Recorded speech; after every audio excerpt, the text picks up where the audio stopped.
Laudetur Jesus Christus in aeternum.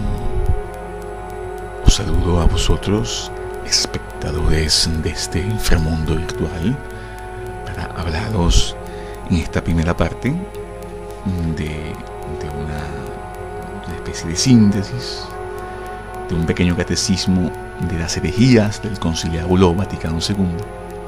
Es de autoría de Monseñor Sanborn. No viene al caso hablar de la posición teológica de este obispo. Yo no la comparto. Si bien, al igual que yo, es una persona que profesa el sedevacantismo, pues la posición de él es diferente a aquella que personas como yo profesamos. ¿Qué no es el tema de este vídeo? El problema es hablar de qué problemas esenciales profesa o propone el Vaticano II, el Conciliábulo Vaticano II, conocido históricamente como el Concilio Vaticano II.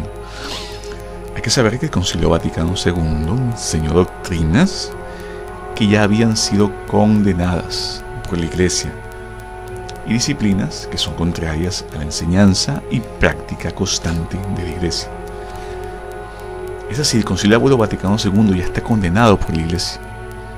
En el futuro vendrá, Dios mediante, un Papa que hará la formalidad de la condena, no solo al conciliábulo, sino a los proponentes y a los firmantes, que están identificados, y son muchos. Son más de 2.500 obispos que firmaron herejías. Algunos se arrepintieron, algunos no. Eso es un hecho factual, es un hecho palpable. Ahora bien, a la Iglesia le tocará hacer las distinciones del caso, pero los que no vienen al caso fueron obispos que apostataron, y es impresionante, pero es así.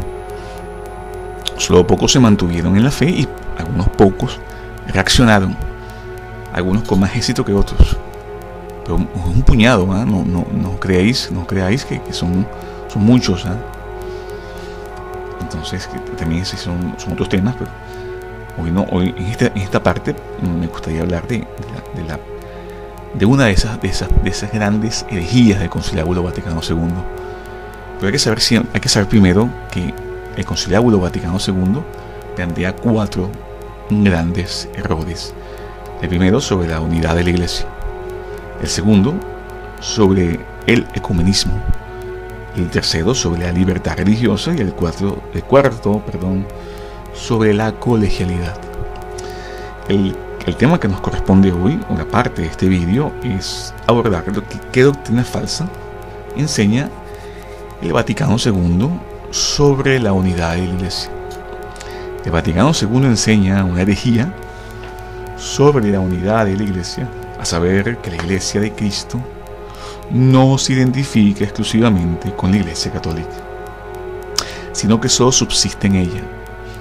En este punto yo voy a detenerme, porque este tema de subsistir y no ser es una distinción filosófica que pasa desapercibido, o pasa desapercibida, porque son dos cosas diferentes. Primero, tenemos que saber qué es subsistir, como nos plantea el Vaticano II. O sea, la Iglesia Católica subsiste en la Iglesia de Cristo, que es herético, es demoníaco, pero estos sujetos te la plantean así.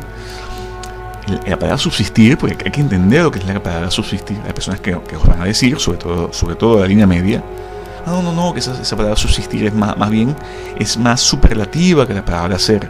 No lo es. No lo es porque la palabra subsistir proviene del latín subsistere, que significa sobre todo detenerse y hacer un alto, quedar, hacer una especie de estancia prolongada en un lugar, y también oponer resistencia y enfrentarse a algo, y hasta servir de apoyo o socorro. ¿Pero qué pasa? En cambio, y también la palabra posee submatices de sub, que significa debajo o por debajo. Subsistere, sub, es por debajo o abajo. También conlleva la idea de continuidad bajo una situación, o la idea de apoyo, o algo combinado con el verbo sistere, que es como tomar posiciones, permanecer, o estar clavado en algo, o en un puesto, cosa diferente que es ser. ¿Qué pasa? La palabra ser, su capacidad, su etimológica, es diferente, es muy diferente. ¿Por qué? Porque la palabra ser se usa para atribuir algo, una cualidad o condición intrínseca, natural, algo que permanece, algo que es algo propio. O sea, la palabra, una cualidad natural, una condición intrínseca, significa que siempre fue, no que alguna vez fue. Porque la palabra subsistir implica que ella está por debajo de algo que alguna vez nunca fue, y en un punto de la historia empezó a ser. Entonces hay que saber esta distinción. Esta palabra subsistir es una herejía. Y entonces, ¿qué sucede? Esta doctrina herética está contenida principalmente en el documento Lumen Gentium del Vaticano II, y su sentido herético es confirmado en declaraciones de Pablo VI y sus sucesores, esta especie de reyes del Apocalipsis. Pablo VI, Juan Pablo I, Juan Pablo II, Ratzinger, Benedicto XVI, y el actual Papanatas Bergoglio, Francisco.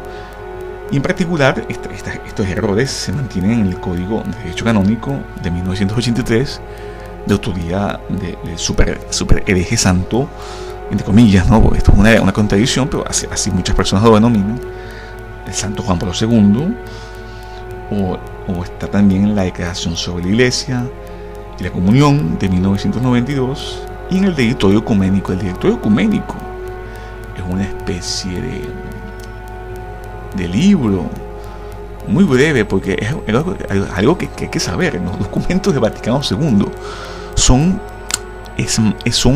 una avalancha de páginas, una avalancha de frases, una mezcolanza de doctrinas ortodoxas, de las rectas católicas, para en algún punto en los documentos infiltrar la herejía, que es lo que ellos desean, y es lo que ellos aplican.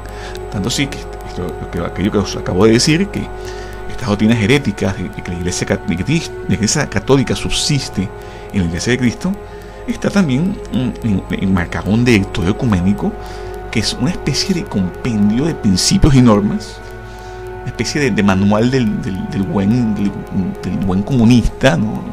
Una especie de libro de cabecera, un libro de principios y normas para la ejecución de lo que el conciliábulo o el Concilio Ecuménico Vaticano II ha promulgado sobre el ecumenismo.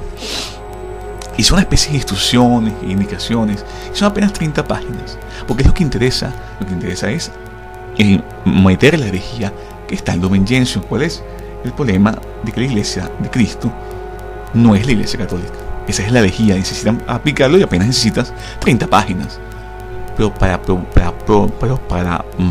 proponerlo necesitaste hojas y hojas y cientos de palabras para expresar estas ideas heréticas. ¿Qué es lo importante a saber todo esto? Hay que saber que la Iglesia ya propuso cuál es la doctrina correcta, la doctrina ortodoxa. ¿Y dónde está esa doctrina ortodoxa?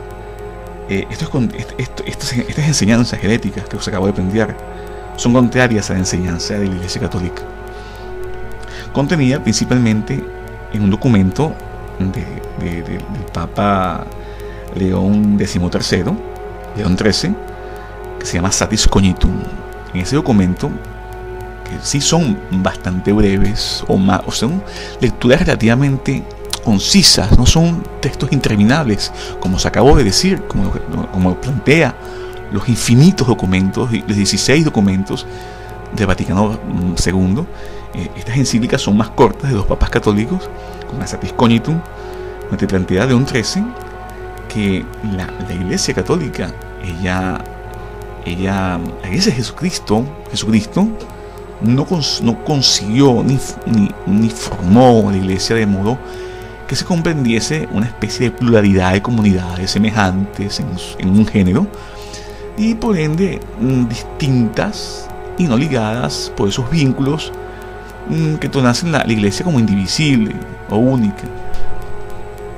Pues en cambio, nosotros en el credo, lo plantea el Papa León XIII, que nosotros profesamos que la Iglesia es una.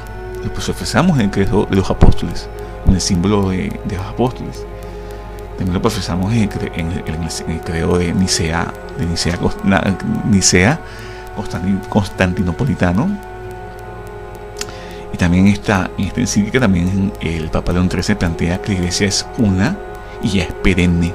O sea, la Iglesia católica nunca dejó de ser algo, nunca dejó de existir o empezó a existir después de cierto punto de la historia. También en la encíclica Mortarium Animus del Papa Pío XI se plantea la misma noción de unidad de la Iglesia. Y en la encíclica Mystici Corporis del Papa XII plantea también lo que hablé al principio de este vídeo, que la Iglesia católica es la Iglesia de Cristo. La Iglesia de Cristo es la Iglesia católica. Es algo que es intrínseca a ella. La Iglesia católica es la Iglesia de Cristo desde su fundación. Y cuando fue la fundación de la Iglesia católica, aquí vamos a empezar a ver opiniones.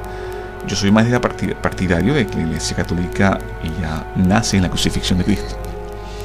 No es una opinión, es una opinión también mantenida por santos. Por ejemplo, existe un santo que se llama Justino Lorenzo Justiniano, que plantea que la Iglesia católica nace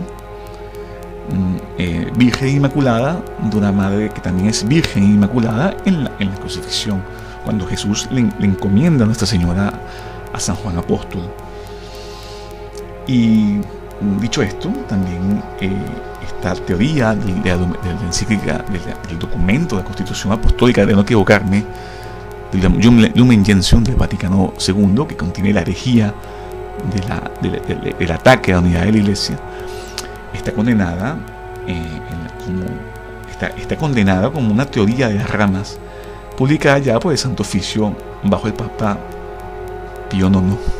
La teoría de las ramas es una noción de que la Iglesia católica, la Iglesia de Cristo, está dividida en 3 ramas principales, que es la católica, romana y todas sus adyacencias orientales. Después está otra iglesia ortodoxa orientales, y después están las iglesias anglicanas.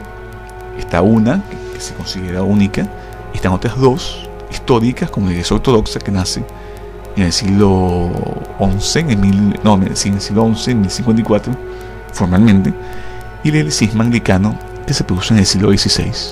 Está condenado.